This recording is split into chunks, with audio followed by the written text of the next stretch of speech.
Ginawa ko na ang lahat ng seremonya sa kanya at nang matapos ay tinuyo ko ang kanyang katawan gamit ang towel na dala niya kanina. Iisipin ko na lamang na nag-aalaga ko ng Thunders. Wala akong ideya sa pagiging isang caregiver, lalo na't kung ang itsura ng aking aalagaan ay mas malusog pa kaysa sa akin na ngayon ay nagdadalang tao na. Nauna na siyang lumabas at ipinagpatuloy ko na ang pagligo sa bathroom. Hinimas kong akin tiyan. 6 weeks but yet, kahit bilbil ay wala ako. Sino nga ba ang makapagsasabing buntis ako? Nang lumabas ako ay nakaupo siya sa kama at nakatawa pa din. Obviously, ako na naman ang magbibihis sa kanya. Kinuha ko ang brief niya at lumuhod sa harapan niya at isinuot ito sa kanya. Next ay ang cotton shorts at white sandal. Sinuklay ko ang kanyang mahabang buhok. Thanks, my wife. Kitty. Hoy, huwag kang magpasalamat sa akin dahil hindi ko to gusto. Napipilitan lang ako. Ikaw kasi, mahilig ka ba sa drama? Papalabasin mo pa talaga na ako kung may kasalanan. Inas kong saad sa kanya. Yun lang ang paraan para magkalapit tayo muli sa... Hindi na niya na ituloy dahil nakarinig kami ng may nag-doorbell sa pinto. Mabilis kong binuksan ang pinto at nakita sina Cecil at Ryan na may dalang mga paper bags at plastic bags. Hello? Sila yun? Tanong ni Cecil. Pumasok na sila sa loob at inilapag ang kanilang mga gamit sa kitchen table. Nakasunod lamang ako sa likuran nila. Hey! Boses ni Leon. Hi, Leon. Pumili kami ng mga vegetables and meat. Magluluto ko ngayon para naman mabilis ang paggaling mo. Saad ni Cecil. Bianca, patulong naman. Ikaw naman ang magluluto, di ba? I think you don't need any help, Cecil. Sa tingin ko'y magaling ka naman. Saad ko. Please, just assist me. Ryan, patulong ah. Maarteng saad ni Cecil. Tumango naman si Ryan. Kami ni Ryan ang bahala sa mga veggies. Saad ko. Si Leo naman ay umupo lamang sa isang sulok at tinitingnan lamang kaming tatlo habang hinahanda ang lulutuin ni Cecil.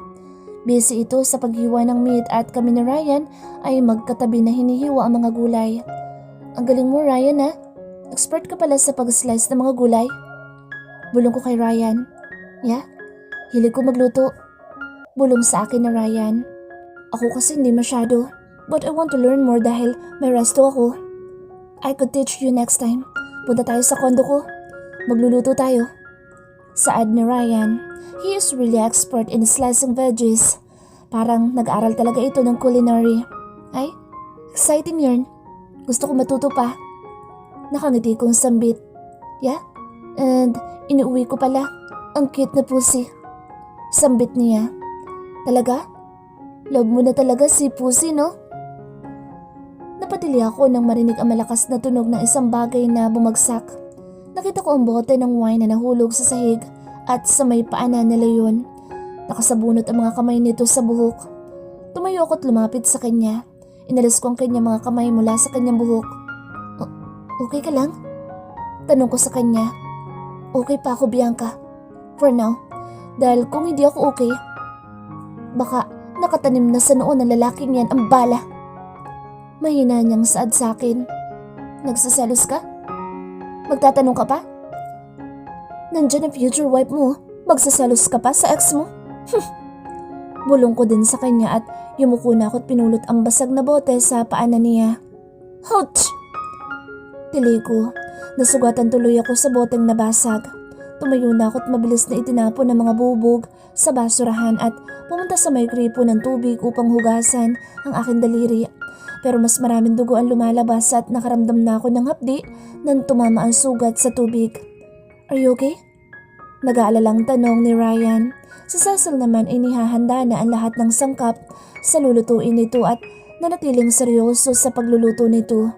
Hindi pa rin tumitigil ang pagdugo ng aking daliri at nabigla ako nang hinawakan ni Ryan ang aking kamay at sinipsip ang nasugatan kong daliri. Nanlaki ang mga mata ko sa ginawa niya at sa gilid ng aking mga mata ay nakita kong tumayo si Leon at lumalapit na sa aming pwesto. Feeling better? Now? Tanong ni Ryan at muling sinipsip ang aking daliri. Lakas, makabampira ni Ryan. Binawi ko ang aking daliri at lumapit sa umuusok na ilong ni Leon at hinila ito. Yung sugat mo, Mr. Davis, dinudugo. Linisin natin. Sad ko. Dumudugo ang sugat niya dahil kitang-kita ko ang pagkuyom ng kanyang mga kamao. Parang bata naman itong sumunod sa akin. Papasok sa kwarto niya.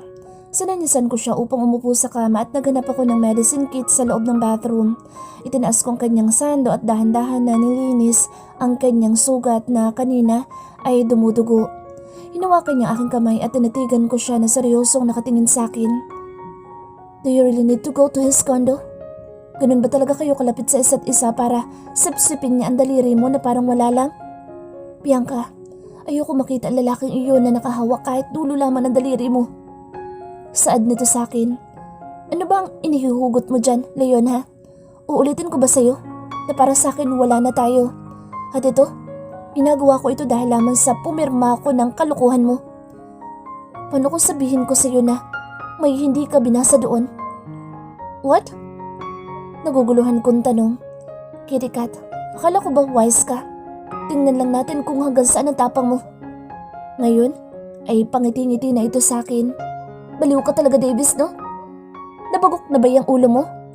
Kanina naiinis ka, ngayon tatawa-tawa ka. Baliw pala ha? Hinawakan niya ang aking muka at bigla akong siniil ng halik sa aking mga labi. Nakangako nang tinigilan niya ang kanyang paghalik. Hindi ko yun inaasahan na pagsasaluhan namin ang isang mainit na halik. Gusto ko tuloy batukan ang aking sarili kaya ang tangi ko lang ginawa ay sampalin siya at mabilis na naglakad papunta sa pintuan ng kwarto niya. Hey, kinakausap pa kita. Kausapin mo sarili mo, Davis. Total, baliw ka naman. Sambit ko sa kanya at tuluyan ng lumabas mula sa kwarto niya. Maraming nuluto sina Cecil at Ryan. May soup, pure veggies at iba pa. Umupo ako sa tabi ni Ryan at si Leon naman ay sa tabi ni Cecil na panay ang asikaso dito. You wanna try my grilled scallops, Leon? Dinig kong saad ni Cecil na iniaabot ang isang nakabukas na malaking scallops kay Leon. Tinatigan ko si Leon na tumango lamang kay Cecil at kinuha ang scallops sa kamay ni Cecil na dahan-dahan munang dinilaan ang laman ng kabibi bago kinain. Tiningnan ko si Cecil na nakatitig kay Leon kung paano ito kumakain ng kabibi. May himatay pa ata ang gaga. Ang tukmol naman ay parang kumakain na ng kepya sa paraan ng pagkain ng kabibi. Huin naman. Sambit ko habang nakatingin sa grilled scallop at kinamay ko ang laman nito at nilagay sa aking bibig. Delicious. Bulong ni Leon kay Cecil. Bianca, paabot ng scallops. Saad sa akin ni Ryan. Tinignan ko ang paraan kung paano nito kainin ng kabibi. Ang hot niyang tingnan, as in. Ryan, sana kabibi na lang ako. Wala sa aking sarili ay nasabi ko. Natawa naman si Ryan sa inasta ko. Hinampas ko ang balikat nito. Napalakas yata ang pagsabi ko ng katagang iyon. You're so funny, Bianca. Sarap mong kurutin. Saad ni Ryan. Ay, bet ko yan. Sa singit pwede? Natatawa kong saad. Kung sa ganito talaga ako eh. Kung maglalandian kayo pwede hindi dito sa harap ng pagkain. Seryosong saad ni Leon. Ano ba sinabi ko? Kung mambintang wagas ah. Sinipa ko ang kanyang paa na nasa ilalim ng mesa. Aray! Minsan ay nagtataka ako kung bakit hindi sila nagtatanong tungkol sa amin ni Leon. Si Cecil, I expect her to be angry with me. A stubborn fiancé and now parang wala lang? Parang walang nangyari? May alam ba sila na hindi ko alam? Hindi ako nakakain ng marami. Gusto nang bumaliktad ng sikmura ko sa mga amoy ng sari-saring pagkaing niluto nila. Excuse me. Tumayo ako't pumunta sa CR at inilak ang pinto. I opened the faucet. Hindi ko na nakayanan kaya sinuka ko na ang lahat ng kinain ko. Inimas ko ang aking tiyan. They are almost 2 months old. I closed my eyes. Masaya sa pakiramdam na may darating sa buhay ko na tatawagin akong mommy. Maybe this child is the answers to my prayers. I prayed for my destiny. I prayed for someone who will love me and this child is the one who will love me forever. Ito ang forever na hinihintay ko. Nagmumug ako at nagtoothbrush. Nang buksan ko ang pinto ng CR ay nakatayo sa labas si Leon at nakakunot ang noon nito habang tinitingnan ang itsura ko. What did you do inside? Tanong niya. Pati ba naman sa loob ng bathroom itatanong mo pa? Presidente ka ba ng asosasyon ng mga marites? Bianca, Kailan ka ba magsaseryoso? Ha? Itatanong mo pa? Nagseryoso na ako sa isang tao noon pero sinaktan lang ako at pinaasa. Kaya get out of my way bago ko sipain ang itlog mo. Sad ko tuluyan ang pumasok sa kwarto niya. Humiga ako sa kama. I feel so tired. Pilit ko binubuksan ang aking mga mata ngunit parang may isang bagay na humihila sa akin upang matulog. Nagising ako nang may nakadantay na mabigat na bagay sa aking bewang. I saw him sleeping peacefully. I look at my watch. Shit, it's past 6 in the evening. Mukhang napahaba ata ang tulog ko. Hinawakan ko ang kanyang braso at sinikap na alisin sa aking bewang. Eh, sarap ang tulog mo? Tanong niya sa akin. Ba't ang gwapo na lalaking ito sa malapitan? His eyes is dragging my soul out from my body. Kanina masarap ngunit nang nagising ako, hindi na. Sad ko. Kanina masarap ngunit nang nagising ako, hindi na. Sad ko. Bianca, can we talk about us? Tumayo at nawindang dahil biglang niya akong hinila at mabilis siyang pumatong sa aking ibabaw. Kahit anong tulak mo sa akin, kahit galit ka pa Bianca, akin ka pa rin at walang ibang makakakuha sa'yo habang nabubuhay ako. Sad niya sabay halik sa aking mga labi. Sa ganoong paraan kami naabutan ng grupo ng taong nagbukas ng pinto ng kwarto. Leon is on my top. Gago talaga. Akala ko ba masakit ang sugat niya? Mommy! Sigaw ko na makita ko sino ang nakatayo sa pintuan. My mom is a lady tiger. Mas masahol pa ito kasi sa akin. Nakita ko agad ang kanyang itsura na gusto na ako sabunutan at pagsasampalin. Sa takot ay mas yumakap ako kay Leon at siya naman ay humalik pa sa aking noo.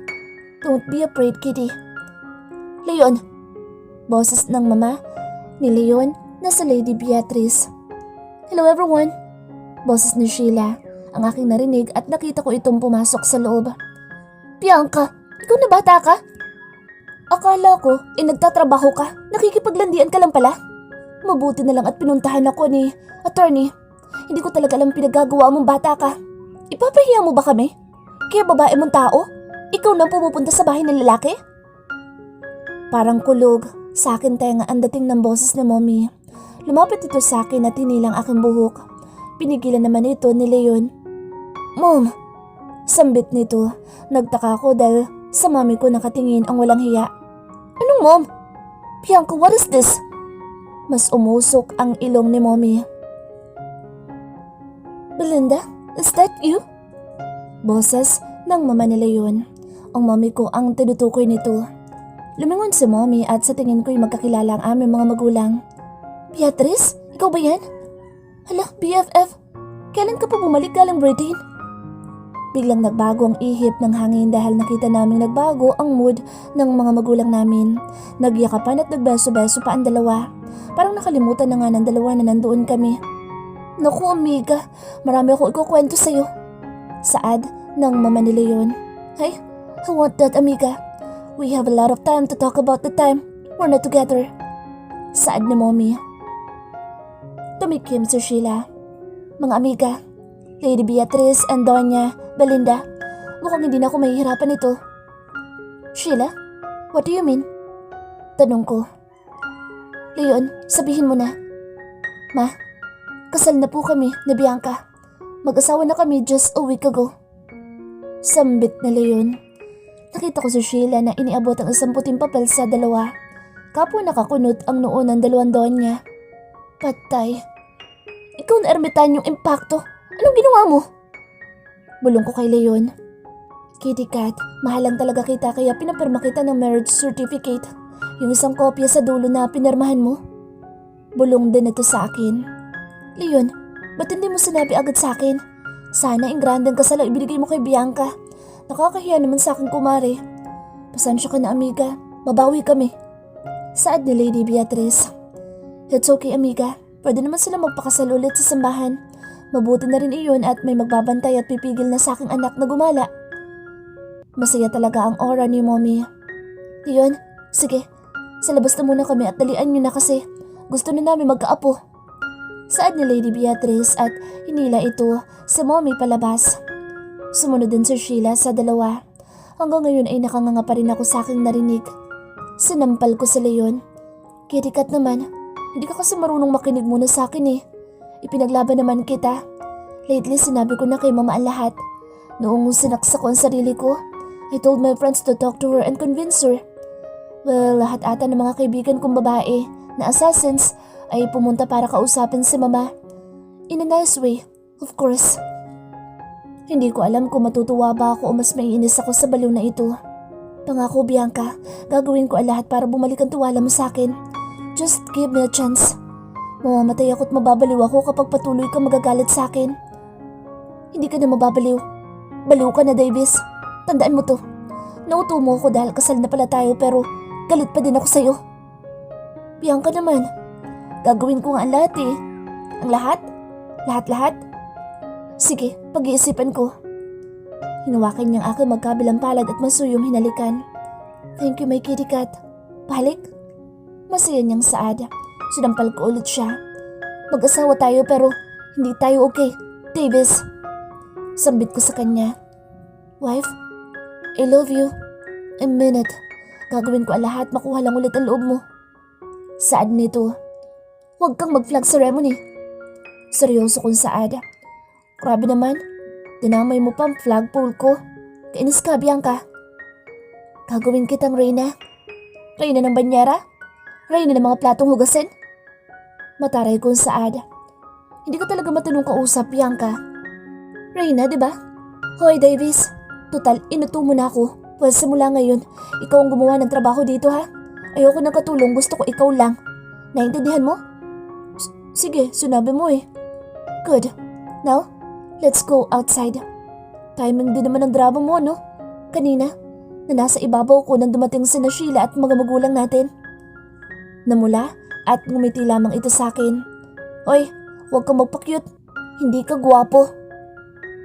Galit na ani ko at tuluyan ang lumabas sa kwarto.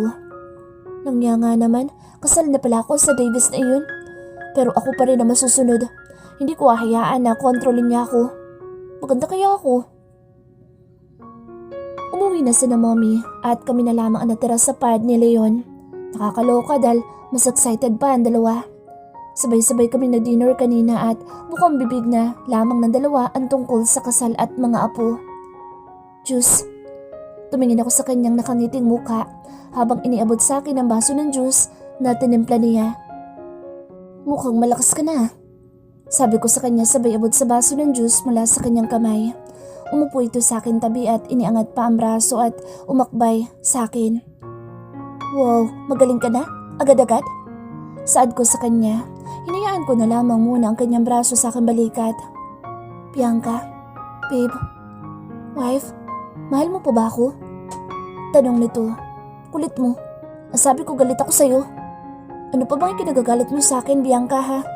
Narinig mo na nga ang side ko at sinabi ni mama. Right? Pinagsabihan mo ako na maluloko ako pero di naman kita niloko. Ano ba nangyayari sa'yo, ha? Bakit abot langit ang inis at galit mo sa akin? Gusto kitang yakapin. Gusto kitang halikan pero galit ka. Mahabang salaysay nito. Oo nga naman. I proved myself wrong. Napilitan nga lang naman pala siya dati kaya umuo siya sa mama niya. Naiinis ba ako dahil sa pagdadlang tao ko? Naiinis ba ako dahil pinaglilinhan ko siya? Gusto ko sanang sabihin sa kanya ngunit pinigilan ko lamang ang sarili ko. Umalis ka dito, Leon? Saad ko sa kanya. What? Palalayasin mo ako? Umalis ka at bumili ka ng ice cream. Pero ang gusto ko, sa cone lang, yung hindi natutunaw. Utos ko sa kanya. Ice cream sa cone? Yung hindi natutunaw? Seriously, Bianca? Saan ako bibili ng ice cream na hindi natutunaw? At gusto mo sa cone pa talaga? Nakakunot ang noon nito sa akin. Ba't ayaw mo? Pakto ka. Kung makasabi ka ng Reyna, umalis ka dito at huwag kang babalik hanggat hindi mo nabibilang gusto ko. He seriously stared at me. Nakakaloko itong ngumiti sa akin. Babe, alam ko na kung anong tinutukoy mo. Saad niya at biglang inalis ang belt ng pantalon niya at ibinaba ang zipper ng pantalon niya. Kumunot ang aking noo nang pagmasdan siya sa kanyang ginagawa. Langya talaga, ang dumi ng utak. Ice cream na hindi natutunaw. Kahit magdamag mo pang titigan. Come here, kitty. You want this? Ice cream with lots of flavor. Pain, sweet, hard. Pangiti-ngiti nitong Saad. Manya ka talaga. Hindi ice cream yan. Sentro ni Judas yan. Galit na ani ko. Good morning, Kitty Cat. Paglalambing niya sa akin, hubot-hubad ang aming katawan na tanging kumot lamang ang nakatakip sa aming kahugdan. Naalala ko na ang nangyari kagabi. He was so gentle, but an ending. Magluluto na ako ng breakfast. Gising na, dapat early tayo sa ubi ngayon. Sad niya sa akin habang inaayos ang aking buhok na nakatabon sa mukha ko. Bahala ka sa buhay mo, Davis. Storbo ka. Saad ko. Tumayo ka na at magluto. Sarapan mo ha? Hinalikan niya ako sa pisngi. Siyempre naman. Lagi kong sasarapan. Tumayo siya sa aking harapan na patalikod na walang saplot. I can see his bulk and his sexy butt. Pasipol-sipol pa itong kumuha ng tuwalya at ibinalot sa pang-ibabang bahagi ng katawan. Isang ngiti ang sumilay sa aking mga labi. Ang sexy ng kumag na ito. Nang dumating kami sa ospital kung nasaan ang klinik ng OB-GYN, ay todo alalay ito sa akin. Kulang na lang ata ay buhatin ako papasok sa loob. Mrs., I think there's 2 heartbeat. Yeah, there's 2. Hindi ako nagkakamali. Saad sa amin ni doktora.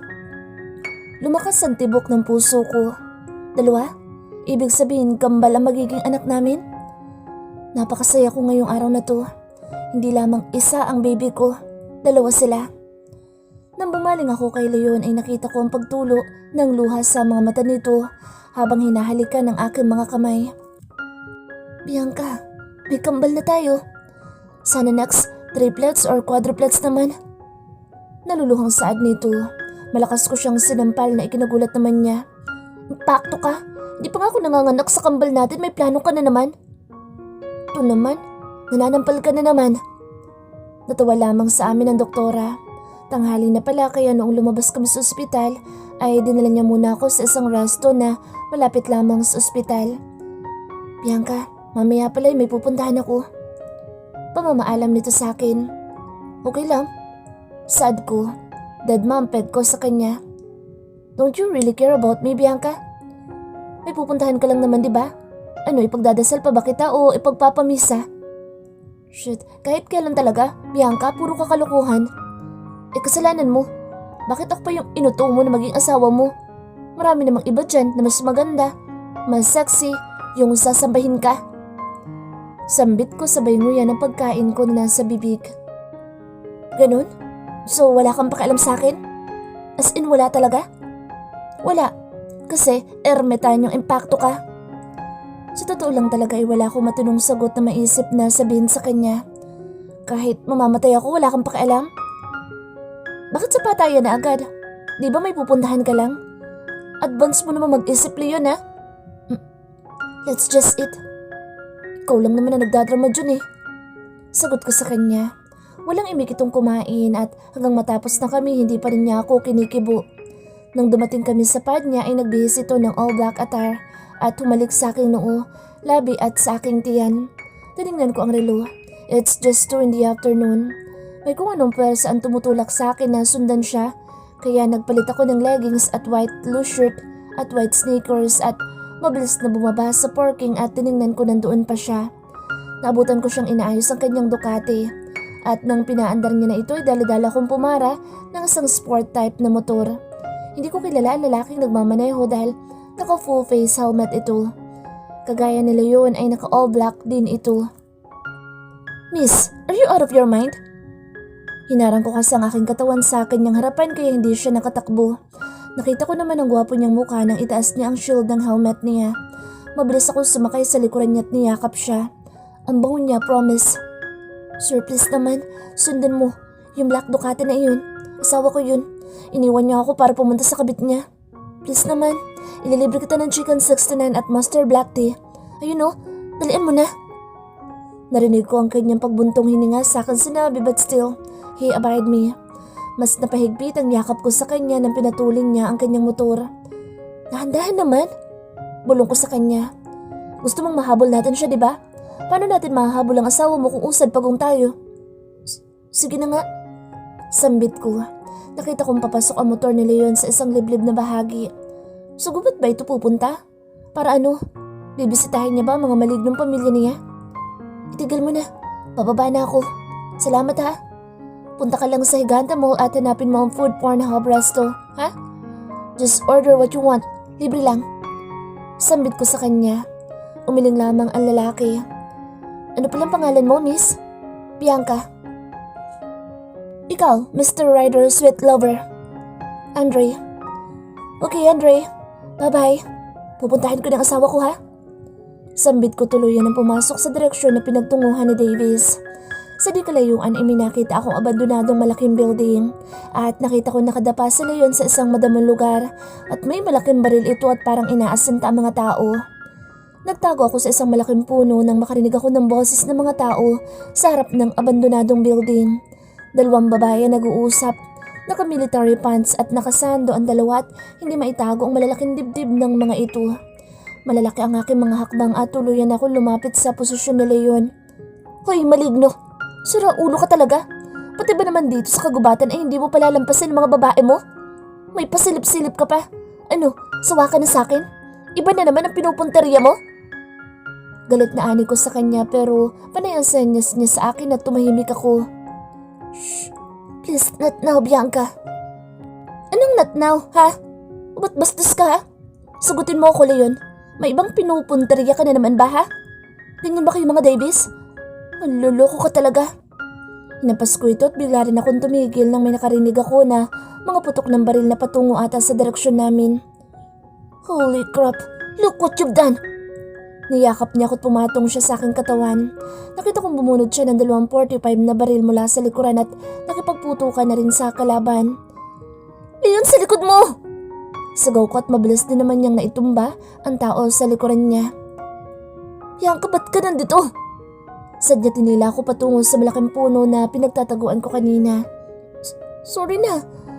Akala ko kasi bibisitain mo mga kamag-anak mong maligno dito sa gubat. At nakuha mo pa magbiro, Bianca? Ang dami nila. Galit na anin niya sa akin at bigla niyang pinindot ang kanyang relo at nakita kong umilaw ito. Code Red, I need backup. Ayun, mamamatay na ba ako? Shut up. Patuloy pa din siya sa pakikipaglaban sa mga kalaban. Hindi ko alam kung may natatamaan ba kasi nakapikit lamang ako at mahigpit na nakayakap sa kanya. Davis, halikan mo ako please. Kiss me. Para ako mamamatay ako at least nahalikan kita.